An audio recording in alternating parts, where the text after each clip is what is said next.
Hello दोस्तों, जैसा कि हमने पिछले एपिसोड में देखा था कि जियाओ चैन 8 आर्म ड्रैगन एग को पूरी तरीके से कंज्यूम करके अपने क्यूआई टैबलेट की पावर को अपग्रेड कर लेता है और वो यहाँ पे अपना ब्रेक थ्रू कर लेता है। और तभी हम देखते हैं कि वहाँ पे एक बैटल शिप आ रही होती है उस ड्रैगन आइसलैंड की ओर। और उस शिप को आता हुआ देख के जियाओ चैन कहता है कि फाइनली अब मैं इस ड्रैगन लैंड से बाहर निकल सकता हूँ। मगर तभी उस बैटल शिप के चारों तरफ वो 8 आर्म ड्रैगन घूमने लगता है। तो बिना देर किए हम लोग इस नए एपिसोड को स्टार्ट करते हैं। इस एपिसोड के स्टार्टिंग में हमें वही बैटल शिप को दिखाया जाता है जो कि काफी तेजी से ड्रैगन आइलैंड की ओर बढ़ रही होती है। तभी वो शिप काफी ज्यादा शेक करने लगती है। ये देख करके उस शिप का यंग प्रिंस अपने सिपाहियों से कहता है जाकर के देखो आखिर क्या हो रहा है। तभी वो सारे सिपाही जाके देखते हैं कि एक ड्रैगन उन लोगों के चारों तरफ चक्कर लगा रहा है और वो आकर के तुरंत अपने यंग प्रिंस को बताते ही हैं। तभी वो ड्रैगन सीधा उस बैटल शिप पे अटैक कर देता है और वो पूरी बैटल शिप तबाह हो जाती है। तभी यंग प्रिंस की गर्लफ्रेंड पानी में गिरने लगती है जिसे देख करके यंग प्रिंस काफ़ी तेज़ी से उसे बचाने के लिए जाता है और वो जल्दी से जा करके उसका हाथ पकड़ लेता है। मगर वो सही ढंग से उसका हाथ नहीं पकड़ता है जिसकी वजह से वो नीचे गिर जाती है। उसको बचाने के लिए वो तुरंत और नीचे कूद जाता है मगर फिर भी वो उसे बचा नहीं पाता है। वो सीधा उस ड्रैगन के मुंह में गिर जाती है। ये चीज़ वो कमांडर देख लेता है कि उसका यंग प्रिंस नीचे गिर रहा है। वो जल्दी से छलांग लगा करके अपने यंग प्रिंस को तो बचा लेता है मगर उसकी गर्लफ्रेंड ड्रैगन के मुंह का निवाला बन जाती है। तभी हम देखते हैं कि वो पूरी की पूरी बैटल शिप पूरी तरीके से तबाह हो जाती है जिसे देख रहा होता है दूर खड़ा जियाओ चैन।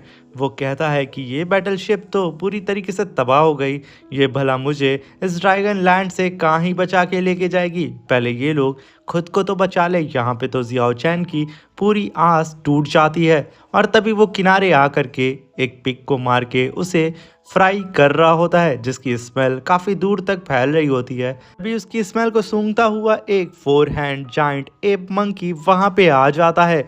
उसे देख करके जियाओ चैन एकदम शॉक्ड हो जाता है और वो कहता है कि कहीं ये मंकी मुझे खाने के लिए तो नहीं आया है। तभी वो मंकी सूंघने लगता है जिसे देख के जियाओ चैन कहता है शायद ये मेरे मीट की वजह से यहाँ पे आया है मगर मैं यहाँ पे रिस्क नहीं ले सकता हूँ।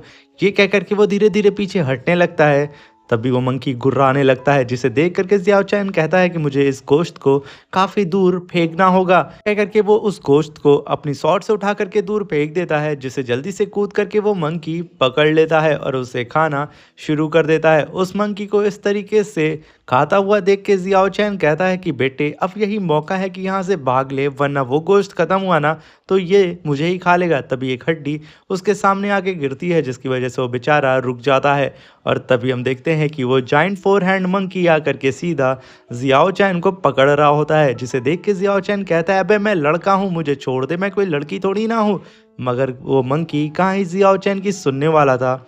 वो उसे उठा करके सीधा अपने स्कल आइलैंड की ओर लेके जा रहा होता है जहाँ पे जियाओ चैन चिल्ला चिल्ला के कह रहा होता है कि भाई मुझे जाने दे। तभी वो मंकी जियाओ चैन को अपने किंगडम में ला करके वहाँ छोड़ देता है और काफ़ी तेज़ी से छलांग लगा करके वहाँ से निकल जाता है। उसे ऐसे जाता हुआ देख के जियाओ चैन कहता है कि बेटे यही अच्छा मौका है कि तू यहाँ से निकल ले वरना ये मंकी मुझे ही फ्राई करके खा लेगा। ये कह करके वो वहाँ से तुरंत भागने की कोशिश करता है मगर वो तो उस पहाड़ की एकदम चोटी पे होता है, उसे तो उड़ना नहीं आता है जब तक वो निर्वाणा रैलम पे नहीं पहुँच जाएगा। तभी वो मंकी एक जाइंट से क्रोकोडाइल को सीधा जियाओ चैन के सामने फेंक देता है। तभी जियाओ चैन कहता है कि आखिर तू इसका क्या करना चाहता है। तभी वो मंकी कहता है कि भाई तू मेरे लिए इसे फ्राई कर और वो इशारे इशारे में कहता है कि मैं भूखा हूँ जिसे सुन करके जियाओ चैन समझ जाता है कि इस बंदे को मेरा गोश्त काफ़ी ज़्यादा पसंद आया है और वो तुरंत उस मीट को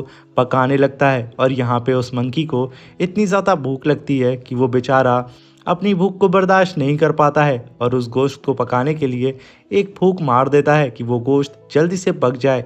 और यहाँ पे जियाओ चैन का मुंह पूरी तरीके से काला हो जाता है। तभी हम देखते हैं कि वो दोनों ही बैठ के उस मीट को एंजॉय करते हैं। तभी जियाओ चैन कहता है कि ये स्कल आइलैंड काफ़ी ज़्यादा अच्छा है, यहाँ पे पानी खाने के लिए काफ़ी सारी चीज़ें और सनलाइट और ढेर सारी स्पिरिचुअल एनर्जी भी यहाँ पे है। ये जगह मेरे लिए बेस्ट होगी। ऊपर से मेरे पास एक दोस्त भी है जो कि 4 हैंड आर्म एप है। तभी जियाओ चैन कहता है कि मैं यहाँ पे कल्टीवेट करके अपनी पावर को और भी ज़्यादा बढ़ा लेता हूँ। ये कह करके वो वहाँ पे मार्शल आर्ट की प्रैक्टिस करने लगता है। तभी वो फोर आर्म्ड मंकी काफ़ी तेज़ी से जियाओ चैन के पीछे आके कूदता है, जिसे देख के जियाओ चैन फिर से डर जाता है। और तभी हम देखते हैं कि वो मंकी जियाओ चैन को स्कल आइलैंड में किस तरीके से कल्टीवेट करते हैं वो कल्टीवेशन सिखाता है, जिसे देख करके जियाओ चैन भी समझ जाता है कि उसे अपनी मुंह से यहाँ पे ढेर सारी स्पिरिचुअल एनर्जी को गैदर करनी होगी। ये देख करके जियाओ चैन भी वहाँ पे बैठ के कल्टीवेशन करने लगता है और अपने मुंह से ढेर सारी स्पिरिचुअल एनर्जी को गैदर करने लगता है। तभी वो मंकी कहता है कि बेटे और ज़्यादा एनर्जी को तू गैदर कर। तभी जियाओ चैन कहता है कि भाई मेरा मुंह तुझसे छोटा है, मैं यहाँ पे थोड़ी थोड़ी एनर्जी को ही कंज्यूम कर सकता हूँ। तभी जियाओ चैन कहता है कि यहाँ पे स्पिरिचुअल एनर्जी की तो थोड़ी सी भी कमी नहीं है, मैं यहाँ पे अपना ब्रेक थ्रू बहुत जल्द कर सकता हूँ। ये कह करके वो अपनी पूरी जी जान लगा के कल्टीवेट करता है, जिसकी वजह से उसकी पूरी की पूरी मेरिडियंस नरिश होने लगती हैं। और तभी हम देखते हैं कि जियाओ चैन एक चोटी के किनारे बैठ करके कहता है कि मुझे कैसे भी करके जल्द से जल्द अपने मॉर्टल वर्ल्ड में वापस जाना होगा, क्योंकि उसका इंतज़ार उसकी गर्लफ्रेंड जो कर रही होती है, वो अपनी गर्लफ्रेंड को यहाँ पे मिस कर रहा होता है। और तभी जियाओ चैन अपने पास से प्रिंसेस लिनर का मास्क निकालता है और कहता है कि ये लड़की भी यहीं पे फंसी है, मुझे कैसे भी करके इसके साथ मिलना होगा और इसके साथ टीम अप करके मॉडल वर्ल्ड का रास्ता ढूंढना होगा, मगर मैं उस लड़की को कैसे मनाऊं। ये कह करके वो उसके मास्क को वहाँ पे छोड़ देता है। और तभी सीन शिफ्ट होता है और हमें प्रिंसेस लिंगर को दिखाया जाता है, जो कि इधर उधर घूम रही होती है। तभी उसके सामने वो यूनिकॉर्न बेबी हॉर्स होता है, जो कि काफ़ी जख्मी उस ड्रैगन की वजह से हो गया था, जिसकी देख करके वो प्रिंसेस उसके करीब जाती है और उसे सहलाने लगती है। और यहाँ पे प्रिंसेस को भी उसका एक पार्टनर मिल जाता है और इधर जियाओ चैन को उसका पार्टनर फोर आर्म्ड मंकी मिल चुका था। तभी जियाओ चैन उस पहाड़ी से नीचे आकर के कुछ फल को कलेक्ट करने आता है और कहता है कि मैं बहुत महीनों से गोश्त खा रहा हूँ अपने एक ब्रदर के साथ, मगर इस बार मैं उसे कुछ फ्रूट खिलाऊंगा। ये कह करके वो कुछ फ्रूट को तोड़ता है। तभी हम देखते हैं कि वो यूनिकॉर्न बेबी हॉर्स काफ़ी तेज़ी से जियाओ चैन के करीब आ जाता है। तभी जियाओ चैन उसे वो फ्रूट खिला करके उसको थैंक यू बोलता है कि उसने उसकी जान जो बचाई थी। तभी वो फ्रूट खा करके वो हॉर्स वहाँ से भाग जाता है, जिससे भागता हुआ देख के जियाओ चैन भी उसका वहाँ पे पीछा करने लगता है, मगर उस हॉर्स को ऑलरेडी प्रिंसेस लिंगर ढूंढ रही होती है। और तभी प्रिंसेस लिंगर जियाओ चैन को देख लेती है। वो वहाँ रुक के कहती है, कमीना ये मुझे फिर से मिल गया, ये उस ड्रैगन से आखिर मरा कैसे नहीं। ये कह करके वो अपनी स्वॉर्ड को बाहर निकालती है, एक स्लैश अटैक सीधा जियाओ चैन के ऊपर कर देती है। उस स्लैश अटैक को अपनी तरफ आता हुआ देख के जियाओ चैन काफ़ी तेज़ी से उस स्लैश अटैक को डॉज करता है, जिसे देख करके प्रिंसेस कहती है कि तुम्हारी स्पीड तो बहुत बढ़ गई है। ये कह करके वो सीधा जियाओ चैन के ऊपर टूट पड़ती है और उसे अपनी तरफ इतनी तेज़ी से आता हुआ देख के जियाओ चैन अपनी पावर को समन करता है और अपनी 7 रिंग से सीधा प्रिंसेस के ऊपर अटैक करने के लिए रेडी हो जाता है। और जैसे प्रिंसेस उसके करीब आती है, जियाओ चैन उसके ऊपर अटैक कर देता है। उस अटैक को अपनी तरफ आता हुआ देख के प्रिंसेस तुरंत उसे डॉज करती है और वो देखती है कि यहाँ पे कई सारे और अटैक आ रहे हैं, इसलिए वो अपने स्वॉर्ड को निकालती है और उन सारे अटैक को अपनी स्वॉर्ड से डॉज करने लगती है। और तभी एक फ्लैश अटैक लगा करके उन सारे अटैक को डिस्ट्रॉय करके रख देती है, जिसे देख करके जियाओ चैन काफ़ी तेज़ी से अपनी फास्ट स्पीड को परफॉर्म करता है और वो काफ़ी तेज़ी से दौड़ता हुआ सीधे प्रिंसेस के पीछे आके खड़ा हो जाता है। उसकी फास्ट स्पीड को देख के प्रिंसेस कहती है कि आखिर ये इतने कम दिनों में इतना ज़्यादा ताकतवर कैसे हो सकता है, सच में इसकी पावर बढ़ चुकी है।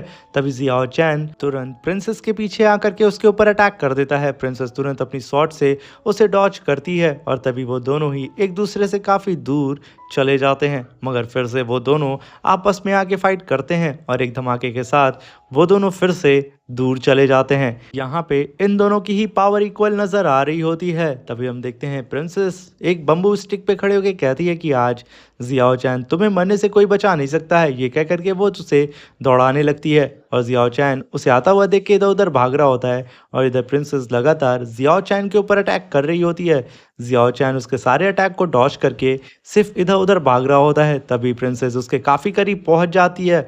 उसे अपने इतने करीब आता हुआ देख के जियाओ चैन तुरंत अपने टर्टल शील्ड को समन करता है और प्रिंसेस के अटैक को वहां पे रोकने की कोशिश करता है, मगर प्रिंसेस उससे काफ़ी ज़्यादा पावरफुल होती है, जिसकी वजह से वो उसे पीछे ढकेल देती है। तभी जियाओ चैन 8 आर्म ड्रैगन की पावर को समन करता है और वहाँ पे ड्रैगन स्लैश अटैक सीधा प्रिंसेस के ऊपर कर देता है। उस अटैक को अपनी तरफ आता हुआ देख के प्रिंसेस भी डर जाती है। तभी वो ड्रैगन स्लैश अटैक सीधा प्रिंसेस को वहाँ पे लग जाता है, जिसकी वजह से प्रिंसेस घायल तो हो जाती हैं। और तभी जियाओ चैन कहता है कि मैं इस 8 आर्म ड्रैगन स्लैश अटैक को सिर्फ एक ही बार इस्तेमाल कर सकता हूँ, क्योंकि ये मेरी बहुत ज़्यादा स्पिरिचुअल एनर्जी को कंज्यूम करता है और मेरे पास इतनी ज़्यादा स्पिरिचुअल एनर्जी नहीं है कि मैं इसे दोबारा यूज़ कर सकूँ। इसके लिए मुझे काफ़ी समय लगेगा। तभी हम देखते हैं कि प्रिंसेस खड़ी हो जाती है और वो हंसते हुए अपनी स्वॉर्ड को बाहर निकालती है और जियाओ चैन से कहती है कि तुम सच में पावरफुल हो गए हो, मगर मुझसे ज़्यादा पावरफुल नहीं हो। ये कह करके वो अपने ऑरा प्रेशर को रिलीज़ करती है, जिसे देख करके जियाओ चैन की तो फट जाती है। तभी प्रिंसेस एक और स्लैश अटैक सीधा जियाओ चैन के ऊपर कर देती है। जियाओ चैन उस स्लैश अटैक को रोकने के लिए फिर से टर्टल शील्ड को बनाता है, मगर प्रिंसेस का अटैक इतना ज़्यादा पावरफुल होता है कि वो जियाओ चैन के तो चिथड़े उड़ा देता है। साथ में उसकी शील्ड कहाँ जाती है उड़ के, यहाँ पे तो किसी को भी समझ में नहीं आता है। वो काफ़ी तेज़ी से फिर से ज़मीन पे जा कर के गिर जाता है। वो बहुत ही मुश्किल से उठता है और कहता है कि ये प्रिंसेस सच में बहुत ज़्यादा पावरफुल है, इसे हराने के लिए मुझे और भी ज़्यादा पावरफुल होना होगा। और तभी वो याद करता है कि किस तरीके से प्रिंसेस ने उसे धोया है। तभी प्रिंसेस हवा में कूदती है और अपनी red demonic sword slash attack सीधा जियाओ चैन के ऊपर कर देती है। वो अटैक जियाओ चैन को यहाँ पे लगता, तभी उससे पहले एक बड़ा सा पत्थर सीधा प्रिंसेस की ओर बढ़ रहा होता है, जिसे देख करके प्रिंसेस तुरंत अपने अटैक को होल्ड करती है और उस पत्थर को काट देती है। तभी वहाँ पे 4 आर्म मंकी एप आ जाता है, जो कि आकर के प्रिंसेस को देख के दहाड़ने लगता है, जिसे देख के प्रिंसेस कहती है कि भले ये जाइंट मंकी आ गया है, मगर आज तुम्हें ये मंकी भी बचा नहीं पाएगा। ये कह करके वो एक जंप लगा करके सीधा जियाओ चैन की ओर बढ़ती है। तभी मंकी बीच में आकर के एक पंच सीधा प्रिंसेस को दे मारता है, की वजह से प्रिंसेस काफी तेजी से पीछे चली जाती हैं। तभी वो अपनी 7 स्वॉर्ड को निकाल करके 10,000 स्वॉर्ड फॉर्मेशन से सीधा मंकी किंग के ऊपर अटैक कर देती हैं। तभी मंकी अपने हैंड से ही उस अटैक को रोकता है, जिसे देख करके जियाओ चैन एकदम डर जाता है, क्योंकि ये अटैक प्रिंसेस का काफी ज्यादा पावरफुल अटैक था। तभी वहां पे काफी बड़ा धमाका होता है और हम देखते हैं कि प्रिंसेस जमीन पे गिरी होती है। तभी वो एप मंकी सीधा प्रिंसेस के ऊपर अटैक करने वाला होता है और उसे जान से मारने वाला होता है। ये देख के प्रिंसेस अपनी आंख को बंद कर लेती है। जैसे ही मंकी प्रिंसेस को मारने वाला होता है, उसका पंच उसके करीब पहुंचता उससे पहले ही बेबी यूनिकॉर्न हॉर्स उड़ता हुआ आ जाता है और वो प्रिंसेस को लेके वहां से भाग जाता है। और यहाँ पे एप मंकी प्रिंसेस को नहीं मार पाता है, जिसे देख करके जियाओ चैन कहता है कि यानी कि इस यूनिकॉर्न ने प्रिंसेस की जान बचा ली है, यानी कि प्रिंसेस को यहाँ पे एक दोस्त मिल चुका है। तभी सीन शिफ्ट होता है और हमें स्कल आइलैंड का सीन दिखाया जाता है, जहाँ पे जियाओ चैन ये समझ चुका था कि अगर वो मंकी के साथ ज़्यादा रहेगा तो उसकी जान भी खतरे में आ सकती है। इसलिए वो ढेर सारे फ्रूट को कलेक्ट करके और कई सारे गोश्त को पका करके वहाँ पे रख के मंकी के लिए वहाँ से जाने लगता है, जिसे देख के मंकी काफ़ी उदास हो जाता है। वो यहाँ पे जियाओ चैन को जाने नहीं देना चाहता है, मगर जियाओ चैन उसे मना लेता है और उसे समझाता है कि अगर वो यहाँ रहेगा तो उसके लिए भी काफ़ी खतरे बढ़ सकते हैं। और वो बताता है कि उसकी दुनिया ये नहीं है, उसकी दुनिया मॉर्टल वर्ल्ड है और वहाँ पे उसका कोई इंतज़ार कर रहा है। तभी मंकी जियाओ चैन से कहता है कि मैंने जो कल्टीवेशन तुम्हें सिखाई है वो कल्टीवेशन तुम ज़रूर करना, अपने मुंह से ढेर सारी स्पिरिचुअल एनर्जी को कलेक्ट करना। जिसे देख के जियाओ चैन उसे हाँ बोलता है और बाय बोल करके वो दोनों ही यहाँ पे अलग हो जाते हैं। तभी सीन शिफ्ट होता है और हमें प्रिंसेस लिंगर को दिखाया जाता है, जो कि काफ़ी घायल होकर के एक लेक के किनारे बैठी होती है। उसके बगल में यूनिकॉर्न बेबी हॉर्स भी होता है, जो कि वो भी काफ़ी घायल था। तभी प्रिंसेस बेबी यूनिकॉर्न को थैंक यू बोलती है, क्योंकि उस बेबी यूनिकॉर्न ने प्रिंसेस की जान जो बचाई थी। ये कह करके प्रिंसेस उस बेबी यूनिकॉर्न के करीब जाती है और उससे कहती है कि सच में इस इमॉर्टल वर्ल्ड में बहुत सारे खतरे हैं, हम दोनों अगर एक हो जाएं तो हम लोग मिल करके उन सारे खतरों को डील कर सकते हैं। ये कह करके प्रिंसेस बेबी यूनिकॉर्न की सिंग को छूने की कोशिश करती है, मगर वो यूनिकॉर्न अपने सर को वहाँ से हटा लेती है। जैसे देख के प्रिंसेस कहती है कि अगर तुम मेरी दोस्त नहीं बनना चाहती हो तो कोई बात नहीं है। तभी यूनिकॉर्न अपने सिंग को उसके करीब लाती है और जैसे प्रिंसेस छूती है उन दोनों के बीच में ही कॉन्ट्रैक्ट साइन हो जाता है, क्योंकि यहाँ पे बेबी यूनिकॉर्न प्रिंसेस को अपनी लॉर्ड मान चुकी थी। और तभी उन दोनों के पैर के नीचे एक फॉर्मेशन अपीयर होता है और उस फॉर्मेशन की पावर इतनी ज़्यादा होती है कि पूरा का पूरा जंगल ग्लो करने लगता है। और तभी बेबी यूनिकॉर्न दौड़ते हुए अपना ट्रांसफॉर्मेशन करता है और वो यहाँ पे बेबी यूनिकॉर्न से सीधा ट्रांसफॉर्म होकर के एडल्ट यूनिकॉर्न में आ जाता है। उसके विंग्स आ जाते हैं जो कि पहले स्पिरिचुअल विंग्स थे, और वो विंग इतने ज़्यादा पावरफुल होते हैं कि वो पूरे के पूरे जंगल को कैप्चर कर लेते हैं। तभी प्रिंसेस उसके ऊपर सवार होकर के वहाँ से निकल जाती है और कहती है कि आज से मैं भी इस इमॉर्टल वर्ल्ड में कल्टीवेशन करके अपनी पावर को अपग्रेड करूंगी, बिल्कुल इस हवा की तरह हम दोनों ही मिल करके इस इमॉर्टल वर्ल्ड में एक दूसरे का सहारा बनेंगे। तभी वो दोनों ही उड़ते हुए एक बीच के किनारे आ जाते हैं जहाँ पे प्रिंसेस उस बीच के किनारे उतर के खेलने लगती है। और तभी उसकी नज़र सामने टूटी पड़ी बोट पे पड़ती है। वो वही बोट होती है जिसे ड्रैगन ने तबाह कर दिया था। तभी वहाँ पे वही यंग प्रिंस पड़ा होता है।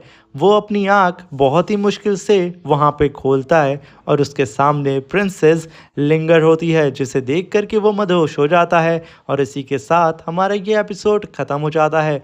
दोस्तों, चैनल पे अगर नए आए हैं तो प्लीज़ लाइक शेयर सब्सक्राइब करके हमें सपोर्ट करें, और वीडियो अच्छी लगी हो तो अपने दोस्तों के साथ ज़रूर शेयर करें।